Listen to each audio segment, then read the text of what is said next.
ซูเปอร์เรนซีรีส์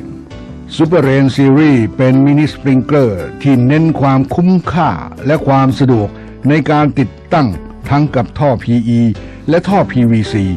มีให้เลือกทั้งสิ้น 4 รุ่นได้แก่ซูเปอร์เรนมินิสปริงเกอร์ที่ใช้ติดตั้งในระบบท่อ PE ชุดขาปักมีจำหน่ายเฉพาะความสูง 40 เซนติเมตรเท่านั้นซูเปอร์เรน C ที่ใช้ร่วมกับฝา PVC มีให้เลือกทั้งในแบบมีฝาครอบและแบบไม่มีฝาครอบซูเปอร์เรน P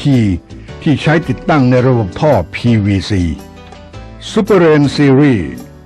ทุกรุ่นมีรัศมี1 เมตรครึ่งถึง 3 เมตรที่แรงดัน 1.5 บาร์อัตราการจ่ายน้ำที่ 150 ลิตรต่อชั่วโมง